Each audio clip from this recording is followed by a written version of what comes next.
All right, all right, all right. It's going to be a late edition, ladies and gentlemen, of the Cowboy Metals live stream. I missed you guys the last couple of weeks. We haven't been doing our Sunday streams. Of course, we had Memorial Day weekend here last weekend, so we spent some time with family, hung out with Chris Marcus and Yara of Arcadia Economics this past weekend, had a blast, hung out in Austin. That may be our last trip to Austin for a while.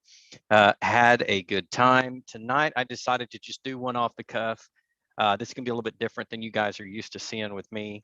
It's going to be more of, it's not going to be deep dive, Rob, as much as it's going to be my intuition about what's going on specifically with the global reset. So I've got a list of topics that I want to talk about. We'll get into that here in a moment. I'm going to let YouTube and our emailer that's busy working at our website let people know that we are in the live stream. It is the late night edition of Cowboy Metals Live, coming to you on a Wednesday night from Richmond, Virginia. That's right, we're traveling to Richmond, Virginia. We are on the road, ladies and gentlemen, doing some business on the East Coast. Let everybody come in. I see Michael is here. We have Big Dog is in the house. Hayden Martin is here. Derek is here. The Ministry of Metals is in the house. And we have, let's see how we're going to say this name, Nothomolitris. Yes, Rumble in the dark corner of the internet, according to Jeffrey Christian. Nice little call out there. Grace is here. Welcome, Grace, to the program. You guys remember that we do have enabled the super chats. If you want to do it, that really grabs my attention. I'll make sure I answer your chat. Otherwise, we'll try to look through the stream, the chat stream, as we get going here into the presentation. Going another 30 seconds or so to let people into the chat room. This is a late night edition. I expect we're going to have a fairly small crowd tonight, but that's okay. We're going to make it nice and intimate. And again, we're going to talk the global reset. I've got a different take on the global reset than some people, and I'm going to refer to a recent conversation that was had on the internet and why I think a little bit differently. Welcome everybody in the house. Jim Lewis from Wall Street Silver is here. Welcome, welcome, Jim. Nice to see you. Diane Bywater, nice to see you here. Everybody post, get your questions in. Remember, we've got super chats if you want to grab my attention. I'll pay attention to those during the presentation. Global reset. William Eubank, welcome into the house. All right, guys, this is the topic for today. We're going to talk global reset. I'm just going to go off the cuff. We're not doing deep dive, Rob. We're doing what I intuit or what I sense is going on in the global financial economy. And there was a recent interview of Alistair McLeod on Dunnigan's channel. Used to be Reluctant Preppers, now called Liberty and Finance. Great channel. They have welcomed me on that channel several times, and I appreciate that. I think the world of Dunnigan and the crew over there at Liberty and Finance, and I think the world of Alistair McLeod as well. He's a great analyst, has been in this space for a very, very long time. And they were talking about Basel III. So we're going to start right off with Basel III and its role in the Great Reset. Welcome in, Jason Foster. Nice to see you here. So I think Alistair's basic point was, and I'm just going to summarize here, and forgive me if you know I don't get into all the detail, but Alistair was basically saying he thought that Basel III was going to be the start of the unraveling of the London unallocated gold market, which I don't necessarily disagree. But he also went on to say, and I don't know that I really fully understood his point, that it would also affect the COMEX, and the COMEX would unravel. Now, I know there's swaps and arbitrage plays going on between the COMEX and the London market, and I know that there are banks that play in both markets, but I'm not 100% convinced that what's about to happen to the LBMA with the unallocated gold market due to the NSFR requirements, liquidity requirements, or we say capital allocation requirements of Basel III. I do think it's going to affect the London market. I've said that. I said it's going to be a big watershed event, but I don't think it's going to happen on June 28th, 29th. I don't think we're going to wake up at the beginning of July and all of a sudden the London OTC market is blown up. One, because as Alistair has correctly pointed out, London has pushed back their implementation of Basel III and SFR until January 1 of this coming year, 2022. I think I was the first to mention this on the internet. Everybody kept saying June, June, June. I did a video, it must have been a month or two ago, where I quoted, it's got to be at least 2 months ago, where I quoted a paper from who was the regulatory authority in London that basically stated London wasn't going to comply with Basel III for the gold market perspective until January 1st, 2022. So January 1st, 2022 is as soon as we have a full-on requirements of Basel III and the unallocated London OTC gold market. So I think eventually, we're going to get there, but I don't think it's going to happen right away. Okay, now I've kind of previewed what we're going to be talking about. Hey, Amy, how you doing? I promised that I would do a Wall Street Silver posting for you guys. So now that you guys are loaded in the chat room, we've got everybody here. We're going to do that right now. Let me go ahead and get the screen share loaded, guys. Screen share onto Wall Street Silver. So thank you, the partners at Wall Street Silver, for joining the channel. Let me close this real quick and get everything arranged. I wanted to talk about COMEX here for a minute because we're talking silver. We're going to be talking Basel III, the gold, the silver, platinum, palladium market in London, but I also want to talk silver. So there's an interesting post put up by Ditch the Deep State. Now, those of you that have been following Ditch the Deep State know that he's posted a lot at Wall Street Silver, a lot on Twitter, and been just a great resource of information watching the COMEX for us, among other things. Just a great poster overall. And here in today's post, he's talking about the COMEX silver warehouse data for Monday, that 1 million ounces is now out of the vault. So if you look at this little screenshot he took from the COMEX data, the one-day change of negative 1 million ounces of silver out of the eligible category, that is the vault storage, not the registered category for trading, but the vault storage, came out of COMEX on Monday. That's a lot. That's a stampede of silver out in one day. And of course, he had this really cool chart, which I love, which I've talked to Wall Street Silver before. I think last time we were on their program, we talked about this cool chart where COMEX is down a total of 45.4 million ounces since Silver Squeeze 1. And the PSLV, which is the Sprott Silver Trust Fund, is up 53.5 ounces. So what we said on our channel, what we said on Arcadia Economics, what Andy Shakeman said, what a lot of us said, David Morgan, tons of people, Wall Street Silver, everybody said many, many times, was that if you're going to squeeze, you don't squeeze the SLV because of their wonky prospectus and the fact that we're not really sure if they have all the metal. They're not even sure if they have all the metal if you read their prospectus. You would go to the PSLV, you would go to physical retail, maybe you try to capture some 1,000 ounce bars. And that's exactly what's happened. You had the beginning of Silver Squeeze right here, the end of January, the beginning of February, and boom, you immediately saw PSLV go up. But it wasn't really until March, until PSLV, the additions of ounces caught up with what was being drained out of COMEX. And that's the messaging that we all had. Wall Street Silver had, a lot of us had, about, hey, you're not going to squeeze it going through the SLV, go over to the PSLV. And that's exactly what's happened. And that's a great chart for you. So this is a great post. I love Ditch the Deep State stuff. Tons of stuff on Twitter comes to Wall Street Silver all the time. Man, we are seeing just a flow of silver out of the warehouse. And what does that mean? I think at the end of the day, that means that people are still squeezing the silver market. I think that essentially we've gotten smart about it. We're going after, the physical silver this time. We're not going after we're not just going after, the easy stuff, the derivative stuff, the stuff, the fake paper, people are going after that. And this is what I've called wave 2. And this is what I told Wall Street Silver last time I was on their channel, was that we're in wave 2 of the silver squeeze. And that's where people get smart and they start taking physical off the market, the smart money. And it's not only the big money this time. Smart money usually means the big players. It's the small guys who have gotten smart. The guys that the 90,000 silverbacks, the apes that are sitting over there at Wall Street Silver, they're smart, that are watching what's going on. You guys have been the ones that have started to drain that physical silver. And that's wave 2. And then at the end of wave 2, we're going to have wave 3, where we start taking bigger chunks off. I can tell you that I've been part of conversations, private conversations, about organizing ways in which to go get 1,000 ounce bars, and also organizing ways to buy silver straight off the miners. And there's some serious money and some serious thought behind this. I think that's wave 3. Wave 3 is where you go after the big stuff. And it's not going to be just guys like Sprott. It's going to be people organizing grassroots efforts that can get a little financial backing, and they can put some Wall Street guys on it. We're talking with some people that have some Wall Street experience about doing this. And so wave 3 of that silver squeeze is coming. And it's going to be a big ass wave because they're going after the big stuff. And I think with Basel III, the writing is on the wall that some of those derivative trades in the London market in silver, gold, platinum, and palladium are all going to start to unravel. They're all going to start to unravel, and money starting to organize around the silver squeeze in a much more commercial-like way. It's not just the grassroots effort. It's now people organizing into groups, into cliques, into organizations, if you will, into communities, to organize and take more and more of that silver off of the market, that physical silver off of the market. And I can tell you, I've had conversations with my followers. I have one gentleman who is a business owner who contacted me probably 3 months ago and said, I've got a couple of 1,000-ounce bars. I'll donate those to the cause if we can fund a way in which we can organize getting 1,000-ounce bars off of COMEX.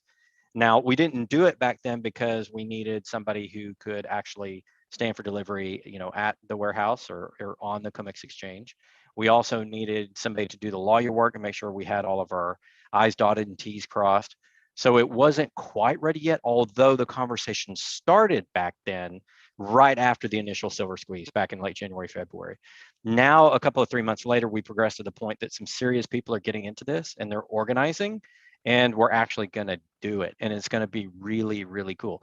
And, not only are we going to go after the COMEX, I think the more effective way is that we're going to get it from the miners. Because if you think about it, I just did a video on Ed Moy back in April saying he thought Perth Mint, US Mint, Canadian Mint were out of gold and silver. We just did that expose along with Daniel and John Adams jumping in, where we looked at the financials of the Perth Mint and showed that they were almost $1 billion Australian short on metal. They had sold it forward before they even got it from the refineries. So we're starting to see the shortages in the retail chain. And now people are organizing, big financial interest, influencers, analysts that have been in the silver space for a long time.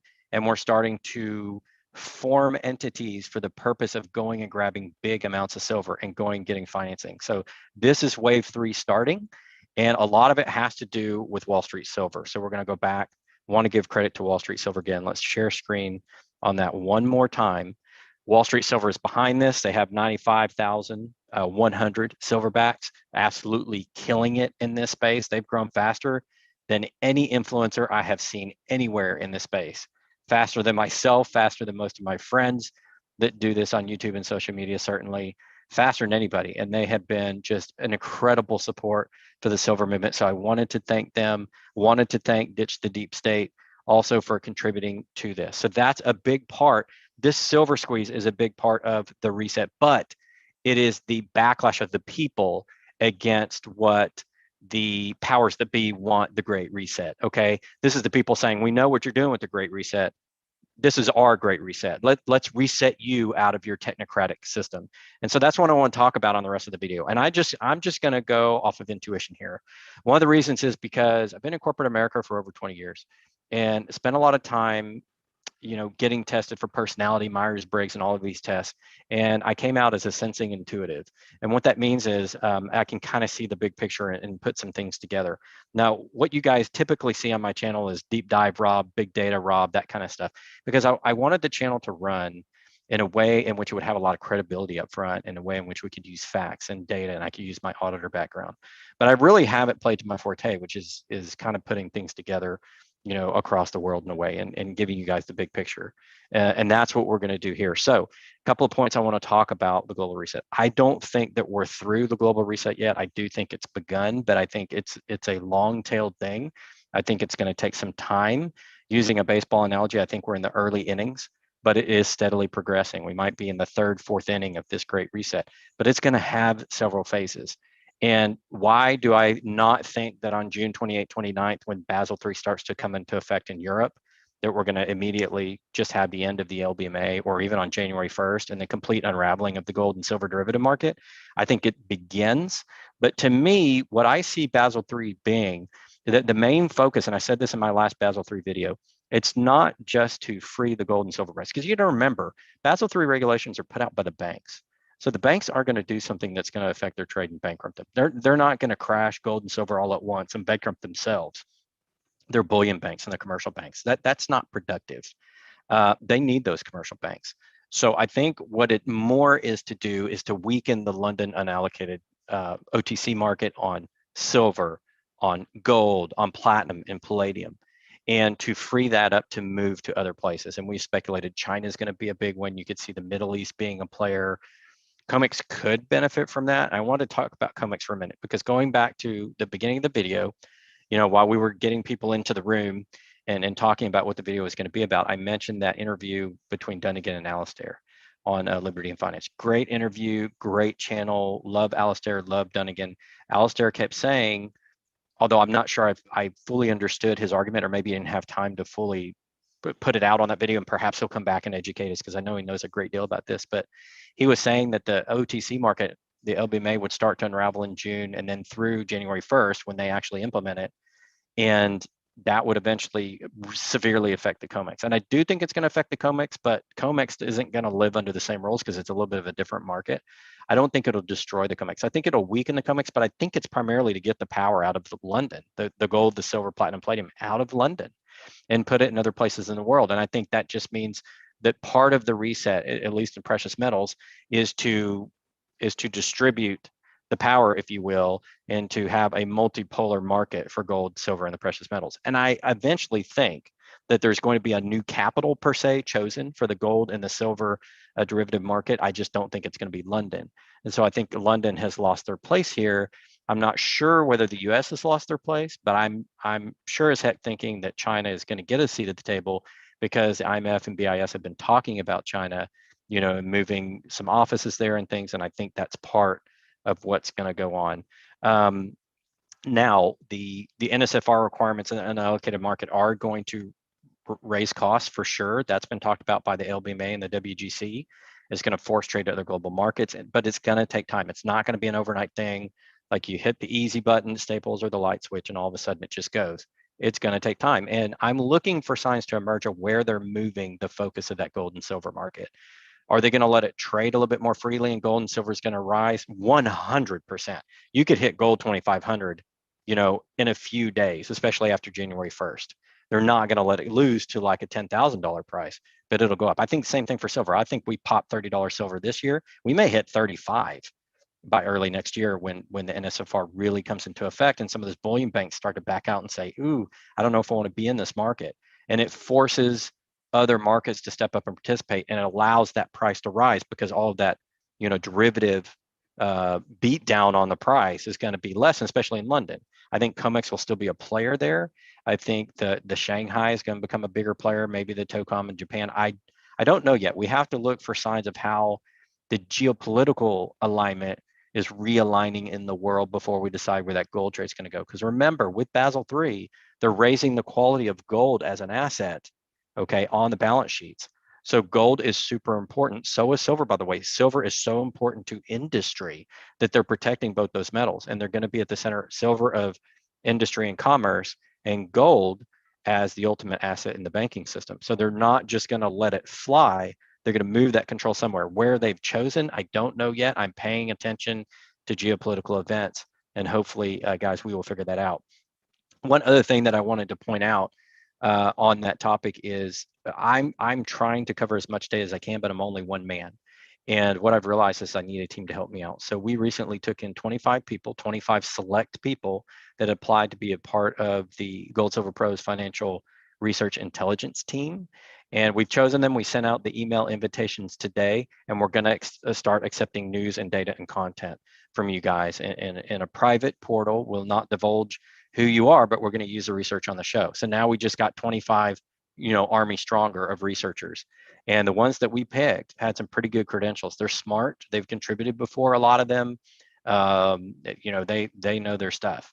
So we've got basically 25 reporters out there scouring for data, for information. And a lot of these guys are professionals, and they have different skills that we could use.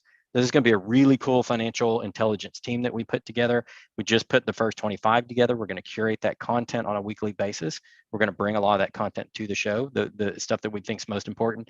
But the bigger deal is it's going to help us understand the global financial reset and the landscape much, much more quickly, because I think everything's accelerating. It's moving faster. And so we've got to get to that faster. So we're going to have those 25 people, the original 25, the core 25 on our financial intelligence team helping us out. And we're going to bring you guys more and more and more, faster and faster and faster. So you can tune into Gold Silver Pros, and we're going to be giving you the best data. All right. Welcome in, Fast Eddie. Welcome in, Paul Mark, Blue Dog, Red Dog. Mutant Ryef is here. Willie Gerard, everybody, thank you for joining the program. Remember, we've got super chats open. If you want to ask a question, I am happy to answer it. And if not, if I don't see any of those, I'll try to get through the chat. All right, point two on why I don't think that we're quite at the financial reset yet, at least not the climax of it. I think we're building to that climax. We haven't quite gotten there yet. is that I recently had a talk with Kurt Wuckert. Those of you of CoinGeek, and we talked Bitcoin, and we talked the future of private cryptocurrencies. And Kurt and I had a great conversation. This occurred, I want to say this interview occurred, gosh, maybe yesterday morning. I've been traveling so much the last 2 days. We're going to put it up on the channel this week. It's got a wee bit of editing because we had a little bit of internet issues, but we will get that out. Kurt was an absolute gentleman. It was a fantastic interview. I loved it. We both have a cybersecurity background. He's a former follower of Austrian economics. He's a former gold guy. When he first got into the economy, he got into gold, and then he kind of shifted over to Bitcoin. So we actually had a lot in common, and he could speak economics and I could speak technology. And so it was cool because it wasn't one of these inane, stupid gold versus Bitcoin where everybody ends up shouting at each other, nobody gets anywhere type of conversations. We kind of got deep into the weeds of Bitcoin, focused more on Bitcoin than gold. It was an excellent conversation. We went about 35 minutes. I invited him back to the program because I felt like there's much more to talk about, and because I thought he did a great job, and a wonderful guest. But what we talked about, the private cryptos, we really kind of at the end, the last 10 minutes or so, we started getting into some of the development that still needed to occur in the private crypto space. So in other words, the cryptocurrencies overall are not ready to be a global currency. Of course, I think they have some foundational problems, but they also have some tactical issues and strategic issues that Kurt admitted to, and it's not ready to be a global currency. He thinks it's on the way. He thinks the progression of technology will take it there. I don't think it's ready.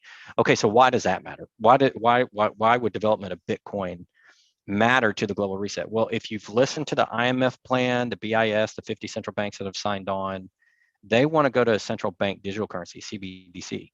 And those are all, in my opinion, going to be based on the private crypto technology. So I think what happened, if you go back to a Twitter post I had a while back, I printed an article about in 1996, the NSA posted an article. 1996, this is way before Bitcoin ever came out. It was in like 13, 14, 15 years. I don't know what it was. It was over a decade before Bitcoin ever came out. The NSA printed a paper about an electronic currency, and it had the terms coin and wallet and all these Bitcoin centric terms or blockchain centric terms, crypto currency centric terms in that paper, and it's still up. You can still go look at the bulletin boards on MIT, and that article is still there. And they posted it as two authors from the NSA. And then there was a law firm involved also. There's a link on that posting that leads to a law firm, and you can see the law firm, because what they did was not only they went to the MIT board to see, is this technically feasible? And they got a yes, it's technically feasible. It would take some time, and obviously it did. Bitcoin didn't come out until after 2000. This is years after this is posted by the NSA. But they also went to a law firm and says, is it legal? And they said, and the law firm basically was like, well, yeah, I mean, if you have fiat current paper currency, you can have a digital currency. So if you look at the origins of Bitcoin, the origins start with the US government essentially, and the NSA specifically looking at some sort of cryptocurrency. Now, is Satoshi NSA? I'm not saying that. I don't know who Satoshi is. Nobody knows. There is a guy in Australia, Craig something or other, who claims to be the Bitcoin guy. I don't believe it.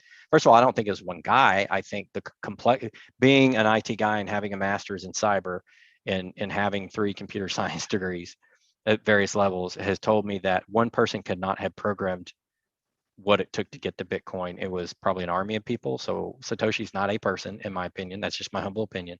But I also think that the government probably put the idea out there. They're letting the private space develop it. And here's the punchline. Once the Bitcoin, whether it's the latest offshoot, BSV, Bitcoin SV, or whatever, some sort of DAG like Hashgraph or whatever it is, once the governments around the world feel like they are efficient enough to serve as an actual central bank digital currency, they're going to grab it. They're going to grab it, they're going to institutionalize it, and they're going to use it. They're allowing the private cryptos, in my opinion, to develop the next super global currency. And that's why I don't think we're through the Great Reset, because if you listen to mine and Kurt's conversation, you quickly see that the crypto space is not ready as a currency alternative, even though that's what the IMF wants and the BIS has said they want, and 50 central banks have signed on to. According to articles I put out in the past on my channel. So that's another reason why we're not to the Great Reset yet. That's why it can't happen June 28th or even January 1st, 2022. It doesn't mean that we won't have stages along the way in the gold and silver markets, but other things have to happen, and that's one of them. All right, I'm going to go back to the chat and see where we are, guys. Welcome everybody into the chat. Fast Eddie, Spare a Dime, The Real Mongoose, Shane Vendrell, Lester Diamond is here. Yes, Yasin Kid is here for the Cowboy Metals live stream. Old Drifter is here. All right, let's see if you guys have questions. Jeff Christian says you all don't know how the market works, says Fast Eddie. Well, Jeff, we don't believe Jeff Christian knows how it works, but maybe he does and he's just lying. We don't know. I'm not seeing questions in there, guys. You guys put questions in there. Do a super chat. Fantana Ranja, how you doing, buddy? Nice to see you here in the chat. I've seen you many times. Derek is here. Future crypto asset backed. I'm going to start talking about Kinesis a little bit here pretty soon, and they may actually sponsor our program. We're working through that because if we were going to get into a token-based currency, not necessarily a cryptocurrency, but a token-based asset-backed currency, Kinesis is probably the best of the bunch right now. That would probably be my choice, but we'll talk more about that later. We'll see what happens with Kinesis and if we're going to do a partnership there, but just a little preview for you guys, since I think Derek may have asked at the beginning of chat today. All right, back to the points. Point 3.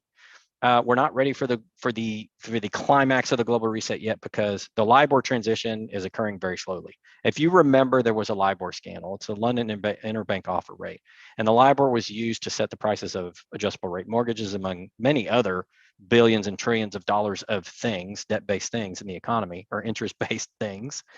And it had a scandal, and it was controlled by a small group of people, and it was not scientific. There's no data behind it. They just kind of, put their finger in the air and said, oh, we think the rate should be this today or for this week or this month. And there was a scandal of rigging. So that came out in the financial press. So they transitioned in the US to SOFR, which is basically a derivative-based interest rate system. It's kind of like a futures market for interest rates. It's kind of interesting. And then other parts of the world did similar type of things, different nuanced derivative and interest rate products.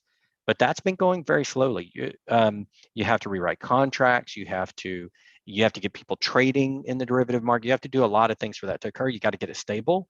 The SOFR was highly volatile in its early phases, and so they're not ready with that yet. So you can't reset the system, especially a debt-based system, if you don't have your interest rate paradigm down. And they don't have the Libor transition down yet. Now, are they making progress? Sure. Are they ready to do it June 28th, 29th? No. Are they ready to do it January 1st, 2022? No, I don't think so. So you can't just let gold and silver run, because if you let it run, that means they're here for the big crash. It means they've already put all their other systems in place. But they haven't put all their other systems in place. They don't have their CBDCs quite ready yet. We need more development in the private space first. The Libor transition is not ready. Point 4, I want to talk about the virus. I'm just going to call it the virus. You guys know what I'm talking about. The big virus scare that we had in 2020, which ended up being, statistically speaking, not nearly as bad as anything we've had in the recent past. But in any case, there's a lot of fear mongering around it. I know some people were affected. I'm not trying to minimize that or patronize that, but honestly, whatever. The virus was there. They shut down the economies, but it didn't establish all their goals. I think the virus came about a little bit too early, and all of their goals for economic consolidation didn't work out quite well. A lot of consolidation is underway. So, for example, a lot of small businesses shut, and a lot of that business went to bigger entities. That's the consolidation up of revenues to larger entities, larger corporates from small businesses. A lot of that has occurred, but more of it has to occur.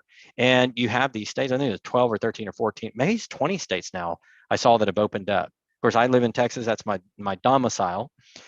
Key legal term there, by the way, my domicile. Or is it my domicile or is it my residency? You legal eagles out there, let me know if I would rather claim from a constitutional perspective to be domiciled in the state of Texas or to be resident in the state of Texas. I know it makes a difference. You guys correct me on that. Keep me straight on that.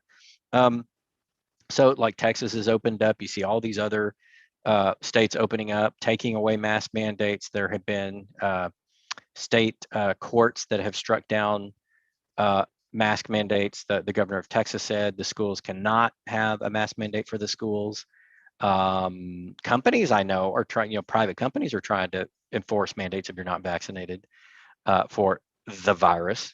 But, that didn't go according to Hoyle. I think it was prematurely released, in my opinion, whether it be accidental or on purpose from a Chinese lab, I think is the growing consensus, at least in the alternative media. But I don't think I think that was a little too quick, and I think it didn't quite have the effect that maybe it was intended to have. So I don't think that was as successful. So I think they're going to have to try something else to kind of get across the finish line to continue that harvesting of small business into the big corporates, the power, the revenue, the power of the purse into the big corporates. I don't think that quite went according to Hoyle. So we'll see what happens. I've got 2 more points to talk about here, guys. I'm gonna come right back into the chat. Dumb Money Media, thank you so much for the contribution via super chat. We appreciate every time you guys do that. It supports the channel, helps us do the graphics and the technology and stuff that we need. Dumb Money Media says, I made a vid called The Silver Raid. I spent a ton of time editing. I put up yesterday and it's the most recent. Lots of love for the apes in there. Haha. Love the vids. Keep stacking. All right. Thank you, Dumb Money Media, for putting up a vid called The Silver Raid on Wall Street Silver. Dumb Money Media, if you want to, please post that Wall Street Silver Reddit link in the chat, and I will go back and make sure it gets in the video description afterwards. Not going to do it on the live stream, but I'll do it afterwards. Post your link to your Wall Street Silver article on the Silver Raid in the chat, and we'll make sure that we get it up there. Make sure you share that with everybody. Welcome, Tribulation Prepper. Nice to see you here. Martin McDade, the Real Mongoose, Sarah Brown, everybody that's in the house, not all the supporters. Appreciate you guys. I'm going to reiterate that we are doing a special edition of Cowboy Metal's live stream on a Wednesday night. I'm here in Virginia and traveling on business. We didn't do it Sunday because it was Memorial Day weekend. We were hanging out with Yar and Chris of Arcade Economics in Austin, having tons of fun. And so we decided to push it to Wednesday to see how this goes. We may do this again. If you guys like these late night live streams, we'll continue to do them. And we're talking a global reset. And we're not focusing on data as much as we're looking at big picture and intuiting or sensing what we think is going on. All right, here it comes. Dumb Money Media is posting the link. Don't see it yet, but everybody look to the chat. Dumb Money Media is going to post a link to his silver video. All right, we're going to get back to the presentation. Point number 5 on why I don't think we're at the climax of the Great Reset yet, and why I don't think they're going to let gold and silver run just yet, although we're getting closer, is that the current administration needs more time to challenge existing constitutional laws. Now we're talking about the U.S. administration. So for example, the weakening of the Second Amendment in the U.S. has not gone according to plan. There's been a lot of pushback on that. There's been some support by the Supreme Court, interestingly. For those of you who think the Supreme Court is captured, I'm not 100% sure that's the case, because they have upheld, the Second Amendment more than I would have thought. There's been a lot of grassroots effort and a lot of organized effort to support the Second Amendment. And, with a strong, in Texas, by the way, they have passed through the House and the Senate in the state of Texas, constitutional carry. I want to say this may be the 12th state or the 20th. I can't remember. I get my numbers crossed. States in the union that allow constitutional carry, which means there are no restrictions on carry. You do not have to have a concealed license permit. So it seems as though in the last 5 or 6 years, the ability to have the right to bear arms without restriction has increased in a large collection of states, most of them Southern, not all. And so that is strengthening, if anything, the right to bear arms in the United States, and strengthening the Second Amendment from a statutory law perspective. So I think that honestly has a ton to do with the government not being able to weaken the Constitution enough to fully enact the Great Reset. Now, if we have a super major financial crisis and regional war start, or even a world war, God forbid, hope that never happens again. We know how destructive and horrible those can be.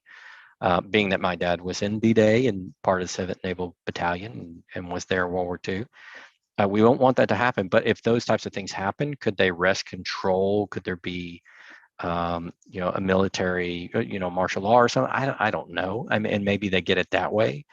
But I think right now they're not in position to enact the great global financial reset yet. They still need the big crisis. Never let a crisis go to waste, said Rahm Emanuel. They still need another big crisis to weaken that Constitution further. Also, the freedom of assembly, the opening of a lot of the southern states has increased the right of freedom to assembly. You see the church leaders fighting back in the United States more so than other parts of the world in making sure that they can meet, the congregations can meet again, so they're not able to shut the churches down, which is one of the things that you would want to do in a global financial reset, because you want people assembling, you don't want people, organizing and fighting the state. This happens in churches, it happens in other organizations. So there's additional weakening that would have to occur there before you could have the great global financial reset. So that's the fifth reason I think that we're not quite ready for the reset just yet. We may be getting closer. Thanks, Third World Trillionaire, for joining, Eli for joining, Maureen Markle for joining, everybody for joining. Thanks for the thumbs up, Paradigm. Remember, if you hit the super chat, I will answer your question for sure. Jeff Keller says, have a license to carry permit. We'll keep it up. All good for you. Hey, I've got no problem. If you want a license to carry and you want to register that, I have zero problem whatsoever. One of the cool things about getting a license to carry is you get a handgun training class and a safety class along with it. At least here in the state of Texas, you do. If you elect to do that, and the state of Texas will continue to keep their license to carry. When I went and took my handgun class, I was taught by a sergeant in the military who taught the Dallas and Fort Worth Police. He taught my class as well. So I did take a safety course on, the Glock that I keep in my home for self-defense. So I fully encourage people taking those safety courses, but I do believe in the right to bear arms as well. Let's see, what else do we have? The last point I'm going to make about the global financial reset and why we're not quite ready yet.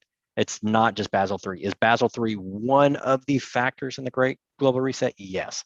Gold, silver are very important. Gold as a backing of the central bank, silver as an industrial metal, both of those, they need to keep the price controlled a little while longer. And I don't think Basel III by itself is going to start the great global reset.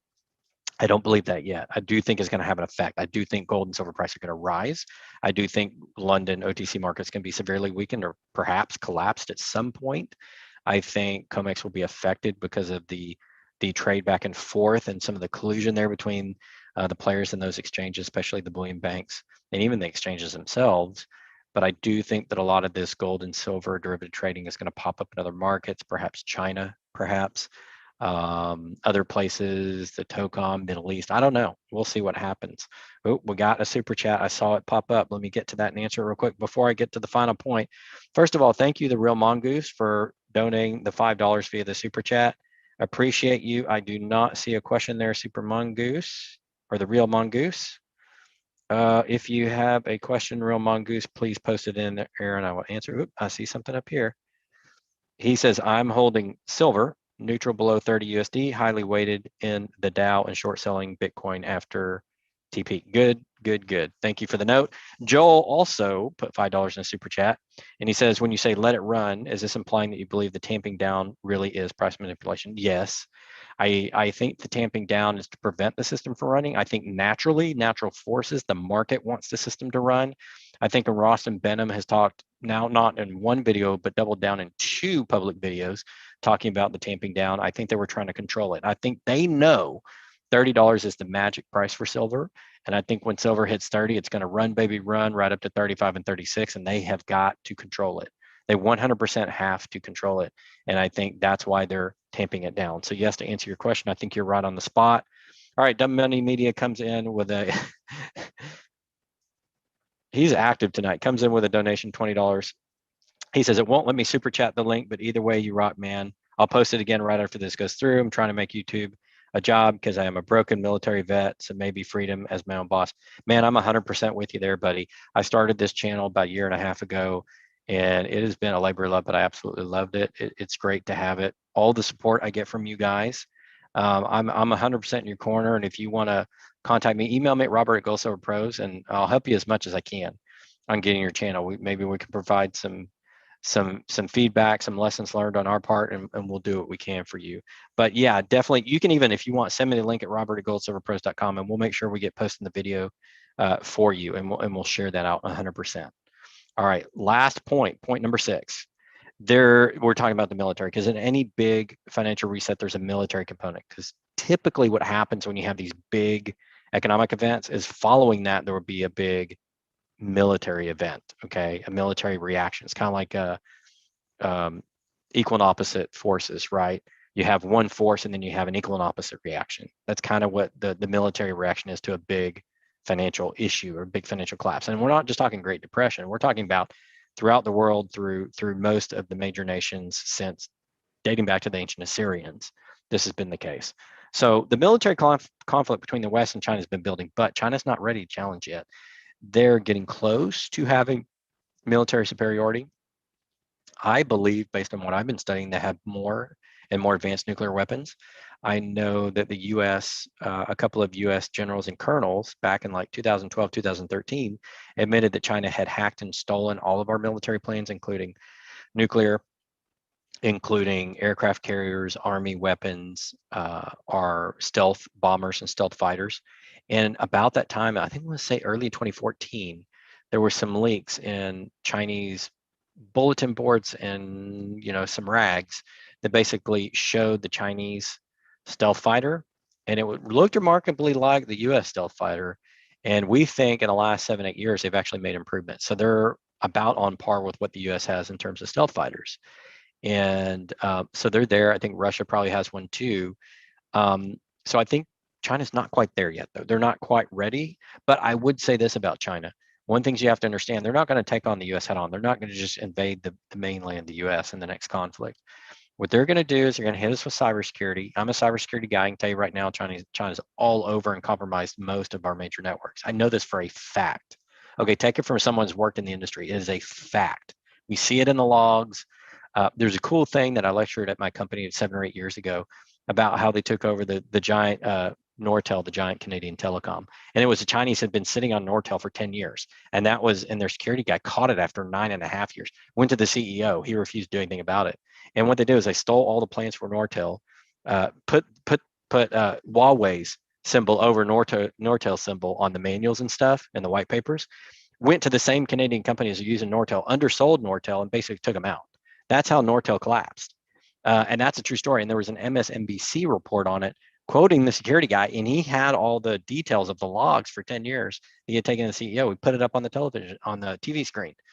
And we've seen reports from India, APT1, APT2, all these APT, advanced persistent threat actors out of China that have compromised US and global networks. So we know it's happened.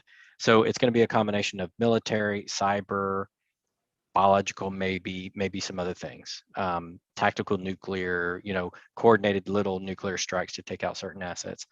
So the Chinese don't have to build as big a blue water navy, but they want to be able to defend against the Five Eyes. They want to be able to defend against Australia. They want to be able to defend against the US, Japan, those kind of guys. So they're not quite ready yet. So would they be ready in a couple of years? Like the big financial collapse started now, and then in 2 years we have the military? Maybe, but I think we've got some time to run. So I'm thinking the big reset really climaxes in maybe 2 to 3 years from now. I don't think it climaxes here in 28, 29 days or even on January 1st. And I think there's another wrench thrown into the plans. It's long been speculated that Russia and China would work together. Good. Richard Simmons, we are going to remove you from the chat because you are spamming. We're going to hide you. And we're going to put user in timeout. We're going to do all that stuff. Gordon Hamilton, thank you for contributing so much to the program with your super chat. I did not see a question, Gordon Hamilton. So if you want to post one here, I will answer it for you, sir, but thank you so much for the contribution. Last point I wanted to make, last point, and why I don't think Basel III is the climax of the global reset. It's a piece of the puzzle, is because Russia and China now appear to be fighting. I think Russia may be realigning, but perhaps working with Japan. I don't know. You look at some of the contracts that Russia's had with Europe on energy, and it looks like Russia may be thinking that China is going to turn on Russia at some point in the next global conflict. So I think Putin and crew are not quite so naive as maybe the Chinese think. And so I think Chinese may have lost an ally that they thought that they had. And so that's thrown a wrench into the plans of how all the previous geopolitical realignment was occurring that would lead us to say the Great Reset is ready. It's not quite there. I don't think it's quite there. The Chinese military makeover is not complete. Russia and China are kind of eyeing each other, saying, "Hey, can we really trust each other?" So I don't think China and Russia are prepared for that. So just right now, and I think that is a huge factor in that as well. Let's see. We're getting spammed by Richard Simmons again. We'll take care of him. No worries. No worries. we have reported him and put him in timeout, so we'll continue to do that. All right. Yes, I know I need moderators in the chat. We usually have moderators. This is just something we did on the spur of the moment. No worries. All right, guys. Thank you all for the contributions. That is my point on the Great Reset. Thank you to the Real Mongoose, Joel, Dumb Money Metals, Gordon Hamilton, everybody that contributed. I appreciate that very much. Wanted to remind you guys to go look at Wall Street Silver, a good partner of ours. We have teamed up together to talk about silver because we think silver is a big part of the reset, the subject of this video. We do think the silver eventually will be price free. I do think it's going to pop 30 this year. I've said that many times. I think it could run to 35 real quick. I do think we're probably getting into wave 3 of the silver squeeze, where people are organizing and looking to get the big bars. But there's a lot of big bars. Okay, so the retail part of the silver market is a big part of the market, but the industrial and the big exchanges is more. And so you're going to need that buildup of people taking the big bars off the market, going to the mines and stuff like that. And I've seen that chatter. I've seen that organization start to occur. I think an influencer that you guys know a lot about, won't mention any names, is going to be announcing something here in the near future on that front. I won't say anything, but pay attention and stay tuned.